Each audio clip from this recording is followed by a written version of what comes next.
Vamos a ver un resumen del caso anterior. Entonces voy a volver a leer el caso.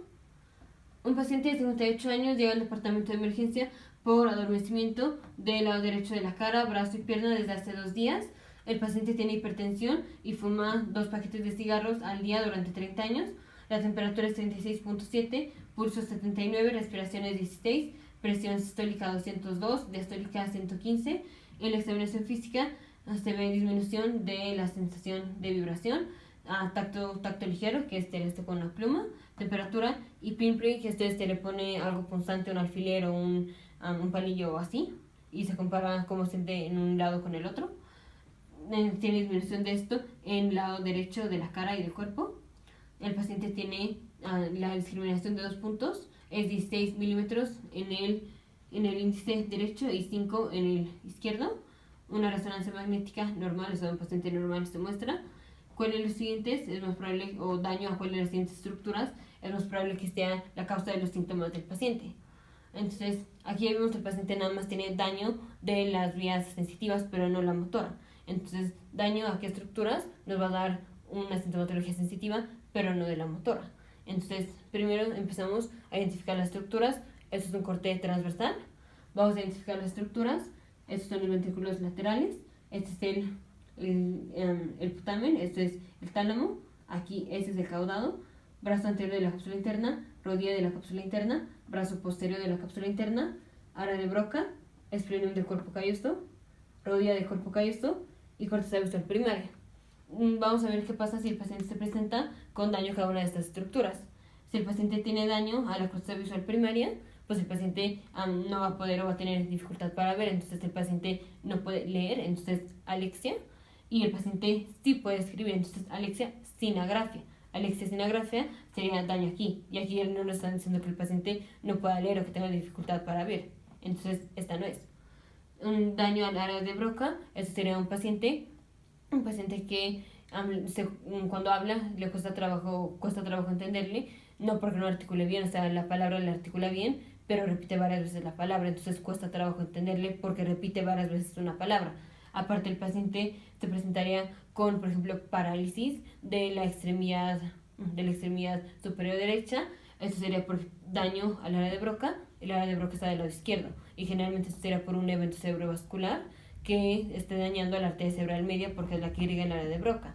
Daño a la arteria cerebral media del lado izquierdo, esto nos haría una sintomatología del lado derecho, que sería daño, o se puede presentar como una debilidad de la extremidad superior derecha. Pero no, el paciente no viene con sintomatología ni motora, ni con la sintomatología del área de Broca, que es que el paciente que habla, pero repite varias veces la palabra, entonces no se le entiende, no porque no articule, sino porque repite varias veces la palabra. Entonces, daño al área de Broca no es.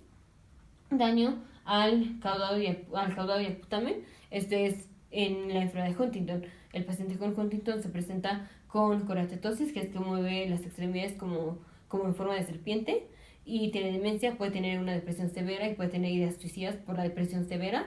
El paciente no viene así, entonces no es enfermedad de Huntington. Y la otra, vamos con la cápsula interna, brazo anterior de la cápsula interna, esto es, aquí está involucrada la vía tálamo-cortical, que es vía motora. El paciente no tiene sintomatología motora. Esta no es, aquí no está marcada, pero es importante. Luego, la rodilla del cuerpo de la cápsula interna, aquí esta es la vía, aquí está involucrada la vía corticovulvar, que es la vía motora para la cara. El paciente no tiene pérdida motora o debilidad motora, el paciente no tiene. Entonces, esta no es. Brazo posterior, por aquí pasan las vías de la vía piramidal, que es motor o la vía motora para las extremidades y el tórax, el tronco. Entonces, aquí es vía motora. Y tenemos también por aquí pasa la vía sensitiva, las vías sensitivas, dura y temperatura y tacto fino. Entonces, si tenemos daño aquí, pues sí tendremos daño a tacto fino y temperatura, que es lo que tiene el paciente, pero también tendremos debilidad motora o parálisis, porque tendremos involucramiento de la vía piramidal, que el paciente no tiene. Entonces, daño aquí no es. Y ya nada más nos queda el tálamo. Ahora específicamente sería el núcleo ventroposterior lateral del tálamo, porque recordemos que las vías de tacto fino, propiocepción, y la otra, que es la de dolor y temperatura, hacen, o su segunda neurona, la segunda neurona de cada una de estas vías, hacen sinapsis en el núcleo ventroposterior lateral del tálamo. y de aquí sale la tercera neurona, cuyo axón sube por el brazo posterior de la cápsula interna junto con la vía piramidal. Entonces, aquí importante, o aquí el diagnóstico diferencial estuvo entre el tálamo y el brazo posterior de la cápsula interna. Daño al brazo posterior de la cápsula interna no es porque el paciente, si tuviera daño aquí, también tendría involucramiento de la vía piramidal y se presentaría como pérdida motora, o bueno, como debilidad o parálisis, que el paciente no tiene, aunque sí tiene la debilidad, la pérdida de dolor y temperatura y tacto fino, pero no tiene la pérdida motora. Entonces, daño a la cápsula interna, al brazo posterior, no es. Y ya nada más nos queda el tálamo. Esta sí es daño al ventro posterior lateral del tálamo, pues aquí estamos dañando la vía de tacto fino y propiocepción y la vía de dolor y temperatura. Y aquí no está involucrada la vía piramidal, entonces el paciente no tiene por qué presentarse con parálisis o con debilidad. No estamos involucrando una estructura estamos involucrando una estructura que no constituye la vía piramidal. Entonces es daño al ventro posterior lateral del tálamo. Y vemos por qué no son las otras. Esto sería Huntington, esto sería la fascia de Broca, y esto sería alexia sin agrafia. Esto sería una pérdida de dolor y temperatura, propiocepción, tacto fino y pérdida motora, que el paciente no tiene. Nada más nos queda esta, que es daño al ventro posterior lateral del tálamo. El paciente tiene daño a las vías sensitivas, que es dolor y temperatura, tacto fino, propiocepción. Te veo en el siguiente video.